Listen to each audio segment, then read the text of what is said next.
नमस्कार दोस्तों, ई विद्या क्लासेस में आप सभी का स्वागत है। दोस्तों आज इस वीडियो में हम यूजीसी नेट जेआरएफ दिसंबर 2024 को टारगेट मानते हुए हिंदी साहित्य यूनिट 1 के का भाग 8 सॉल्व करेंगे। इससे पहले हम आपको 7 भाग करा चुके हैं, यानी कि 70% इससे पहले हो चुके हैं। अगर आपने नहीं देखा तो आप डिस्क्रिप्शन बॉक्स में मैं इसका लिंक डाल दूँगा, आप वहाँ से ये प्लेलिस्ट देख सकते हैं। तो दोस्तों बढ़ते हैं अपने क्वेश्चंस की तरफ, और ये रहा पहला क्वेश्चन। दोस्तों आपको वीडियो को स्टॉप करके इस जवाब बताने हैं, और लास्ट में आप हमें कमेंट करके ज़रूर बताएंगे कि आपके आज कितने क्वेश्चन सही रहे। तो चलिए दोस्तों शुरू करते हैं। पहला प्रश्न है, यानी 71 नंबर प्रश्न है,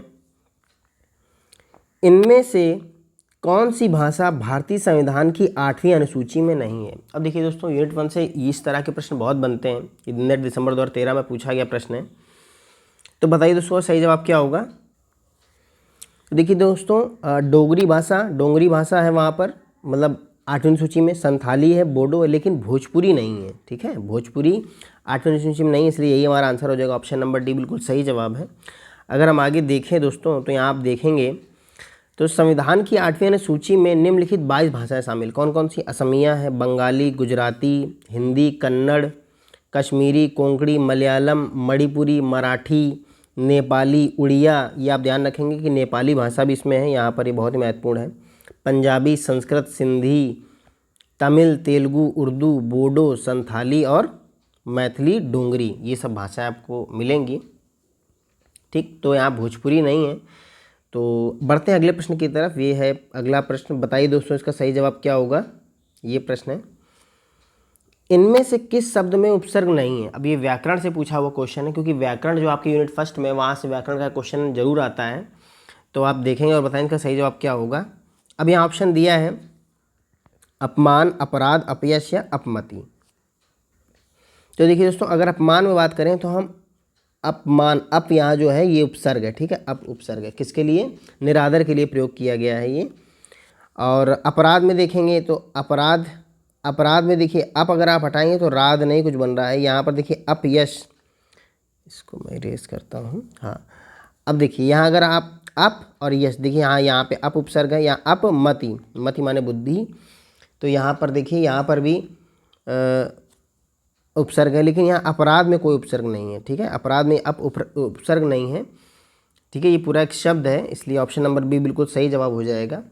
बढ़ते हैं दोस्तों अगले प्रश्न की तरफ। ये है प्रश्न संख्या 73। बताइए इसका सही जवाब क्या होगा।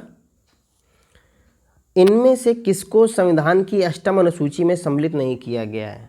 अब देखिए दोस्तों, यानी ये आप अनुसूची में जितनी भाषाएं आप बिल्कुल अच्छे से रेडी कर लें, क्योंकि यहाँ से प्रश्न जरूर पूछा जाता है, हर साल आता है, मतलब हर एग्ज़ाम में पूछा जाता है, यहाँ से प्रश्न जरूर आता है। तो देखिए ऑप्शन है आपके डोंगरी, मैथिली, ब्रज या असमिया। देखिए हमने पढ़ा भी, डोंगरी है, मैथिली है, असमिया भी है, लेकिन ब्रज भाषा का कहीं जिक्र नहीं है इन 22 भाषाओं में। तो ऑप्शन नंबर सी बिल्कुल सही जवाब हो जाएगा दोस्तों। बढ़ते हैं अगले प्रश्न की तरफ। ये है प्रश्न संख्या 74। बताइए इसका सही जवाब क्या होगा। भारोपी परिवार की भाषा नहीं है। तो अब देखिए बताइए दोस्तों कौन सी भाषा है जो भारोपी परिवार की भाषा नहीं है। अब देखिए केल्टिक तो है, इतालिक भी है, जर्मनिक भी है, लेकिन ये जो सियोनन है, ठीक है, यहाँ आप देखेंगे सियोनन जो भाषा है ये भारोपी परिवार की भाषा नहीं है। ठीक है, यही हमारा आंसर है, ये भारोपी परिवार की नहीं है। ये दोस्तों एस्कीमो वर्ग की, एस्कीमो परिवार की भाषा है, एस्कीमो परिवार की भाषा। ठीक, तो ये ऑप्शन नंबर डी हमारा बिल्कुल सही जवाब हो जाएगा। बढ़ते हैं अगले प्रश्न की तरफ। देखिए दोस्तों यहाँ पर कुछ महत्वपूर्ण तथ्य भी हैं। भारोपी परिवार के अंतर्गत 10 भाषाओं की गणना की जाती है, जो इस प्रकार कौन कौन सी? केल्तिक, इतालिक, जर्मनिक, ग्रीक, वास्तुस्लाविक, अल्बानी, आर्मनी, खत्ती हत्ती, तुखारी, भारत ईरानी, ये सब आ रहे हैं। ठीक है, ये सब भारोपी परिवार की भाषा है। जबकि सियोनन, पिमन, शोशेनियन, इरोकोयन इत्यादि एस्कीमो वर्ग की भाषाएं हैं। ठीक है, तो आप याद रखेंगे। बढ़ते हैं अगले प्रश्न की तरफ। ये है प्रश्न संख्या 75। बताइए इसका सही जवाब क्या होगा। आधुनिक आर्य भाषाओं के वर्गीकरण के अनुसार पूर्वी समुदाय की भाषा नहीं है। अब देखिए दोस्तों, आपको बतानी पूर्वी समुदाय की भाषा कौन सी नहीं। तो देखिए यहाँ पर उड़िया ये पूर्वी समुदाय की है, बिहारी पूर्वी समुदाय की, बांग्ला है, लेकिन ये जो मराठी है ये पूर्वी समुदाय की नहीं बल्कि पश्चिमी समुदाय की है। ठीक है, महाराष्ट्र की बोली है, पश्चिमी समुदाय की, इसलिए यही हमारा आंसर है। ऑप्शन नंबर बी बिल्कुल सही जवाब है। ऑप्शन नंबर बी बिल्कुल सही जवाब होगा इसका। ठीक है, बढ़ते हैं दोस्तों अगले प्रश्न की तरफ। दोस्तों अगर आपको हमारी वीडियो अच्छी लग रही हो, समझ में आ रही हो तो वीडियो को जरूर लाइक करें और अपने दोस्तों के साथ भी शेयर करें। अगर आप हमारे चैनल पर नए हो तो चैनल को जरूर सब्सक्राइब कर लें, क्योंकि हम आपके लिए हिंदी से रिलेटेड बहुत ही महत्वपूर्ण वीडियोस लाते रहते हैं। तो ज़रूर हमारे चैनल सब्सक्राइब कर लीजिएगा ताकि आपको अपडेट्स मिलते रहें। अब देखिए आगे बढ़ते हैं दोस्तों प्रश्न संख्या 76 की तरफ। एक कथन है, हिंदुस्तानी शब्द यूरोप के लोगों की देन है, यह कथन किसका है? अब देखिए दोस्तों ये कथन मैं आपको बता दूं बहुत ही महत्वपूर्ण है, आप याद रखेंगे यूनिट 1 से, बहुत महत्वपूर्ण कथन है ये। हिंदुस्तानी शब्द यूरोप के लोगों की देन है, ये किसका कथन है? तो ये ग्रियर्सन जी का कथन है, सर ग्रियर्सन का कथन है ये, कि हिंदुस्तानी शब्द यूरोप के लोगों की देन है। बिल्कुल सही जवाब ऑप्शन नंबर सी। बढ़ते हैं आगे 77 नंबर प्रश्न की तरफ। प्रश्न है, दोहा या दुहा किस भाषा का लोकप्रिय छंद रहा है? दोहा या दुहा किस भाषा का लोकप्रिय छंद रहा है? तो बताइए दोस्तों सही जवाब क्या होगा? तो देखिए ये अपभ्रंश किसका लोकप्रिय छंद रहा है? ये अपभ्रंश भाषा का लोकप्रिय छंद रहा है दोहा या दुहा, क्योंकि आप रचनाएं देखेंगे तो ज़्यादातर दोहा में ही लिखी रहती थी। आचार्य रामचंद्र शुक्ल जी की सीरीज़ भी हम चला रहे हैं दोस्तों, तो उसमें देखेंगे तो ये बात आचार्य रामचंद्र शुक्ल जी ने प्रकरण 1 के समान परिचय में बताई है।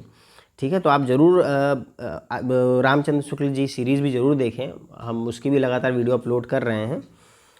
तो बढ़ते हैं दोस्तों अगले प्रश्न की तरफ। ये है प्रश्न संख्या 78। बताइए इसका सही जवाब क्या होगा? प्रश्न है, पश्चिमी हिंदी की 2 बोलियों का सही युग्म है। अब आपको बताना है पश्चिमी हिंदी की 2 बोलियों का सही युग्म कौन सा है। तो यहाँ देखिए कन्नौजी तो ठीक है, लेकिन यहाँ पर अवधी, अब ये तो पूर्वी हिंदी की बोली है इसलिए ये तो ऑप्शन गलत हो गया। ठीक, बघेली देखिए ये पूर्वी हिंदी है इसलिए ये भी गलत है, ये भी पूर्वी है, ये भी हमारा आंसर नहीं। छत्तीसगढ़ी भी देखिए पूर्वी हिंदी की बोली है इसलिए ये भी ऑप्शन नहीं होगा। यानी खड़ी बोली ये पश्चिमी हिंदी की और बुंदेली भी पश्चिमी की, यानी ऑप्शन नंबर डी बिल्कुल सही जवाब है दोस्तों। तो option number D is the right answer है। बढ़ते हैं अगले प्रश्न की तरफ। देखिए यहाँ अगर आप देखें तो देखिए पश्चिमी हिंदी में ब्रज भाषा, कन्नौजी, बुंदेली, खड़ी बोली, हरियाणवी, दक्षिणी, ये सब हैं पश्चिमी हिंदी की। लेकिन अगर वहीं आप देखेंगे पूर्वी हिंदी की तो देखिए अवधी, बघेली और छत्तीसगढ़ी ये सब पूर्वी हिंदी की बोलियाँ हैं। ठीक है, तो ये आप देख सकते हैं, आप इसका स्क्रीनशॉट भी ले सकते हैं। और बाकी ये PDF आपको हमारे टेलीग्राम चैनल ई विद्या क्लासेस ऑफिशियल के नाम से आपको टेलीग्राम पे मिल जाएगा। वहाँ जाकर आप जो जितनी भी हम लोग वीडियोस कराते हैं उसकी सारी PDF आपको उसी चैनल पर मिल जाएंगे। तो दोस्तों बढ़ते हैं अगले प्रश्न की तरफ। यह है प्रश्न संख्या 79। बताइए इसका सही जवाब क्या होगा? अर्धमागधी अपभ्रंश से विकसित बोली है। अब आपको बताना है अर्धमागधी अपभ्रंश से विकसित बोली कौन सी है। तो देखिए यहाँ पर ये तो देखिए बिहारी हिंदी की है।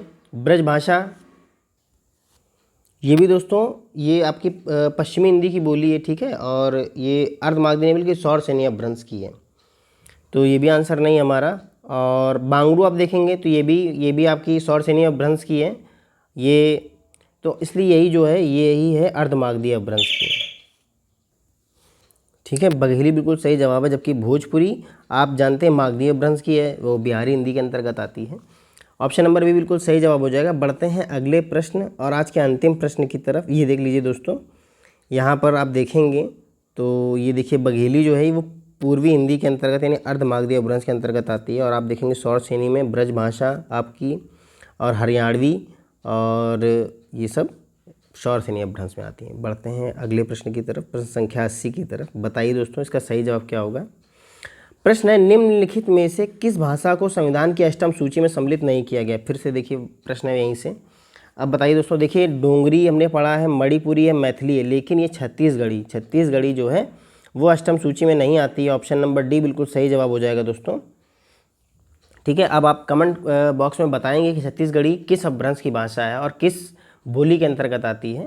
तो आज की वीडियो में इतना ही दोस्तों। अगर वीडियो अच्छी लगी तो लाइक ज़रूर करिएगा और चैनल को ज़रूर सब्सक्राइब कर लीजिएगा ताकि आपको लगातार हमारे अपडेट्स मिलते रहें। मिलते हैं अगली वीडियो में, तब तक के लिए नमस्कार।